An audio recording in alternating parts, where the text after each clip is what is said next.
আজকের ভিডিওতে আমি দেখাবো মোবাইল দিয়ে খুব সহজে ইউটিউব চ্যানেলের নাম কিভাবে পরিবর্তন করবেন। অনেক সময় আমরা ইউটিউব চ্যানেল খোলার পরে নামটা পরিবর্তন করতে চাই, কিন্তু সঠিক অপশন খুঁজে পাই না। তাই এই ভিডিওটি শেষ পর্যন্ত দেখুন।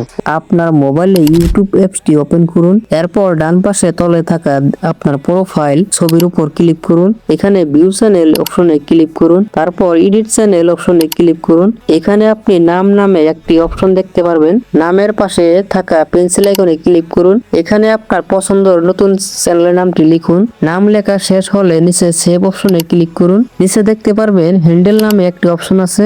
এখানে আপনার ইউটিউব চ্যানেলের নামটি লিখে নেবেন। যদি নামের পাশে রাইট আইকন না শো করে তাহলে কিছু সংখ্যা লিখে দিবেন, যেমন 01 বা 02 লিখে আপনারা দেখতে পারেন। তারপর নিচে দেখতে পারবেন সেভ, এই সেভ অপশনটা ক্লিক করুন। এখানে আপনার উপরে দেখতে পাচ্ছেন তীরের মতো আইকন আছে, ওখানে ক্লিক করে এখানে ব্যাক চলে আসবেন। এখন দেখতে পাচ্ছেন আমাদের নামটি চলে আসলো। এই ছিল মূলত আজকের ভিডিওটি ভালো লাগলে একটা লাইক দিন, আর নতুন নতুন ভিডিও পেতে আমাদের চ্যানেলটি সাবস্ক্রাইব করে রাখুন।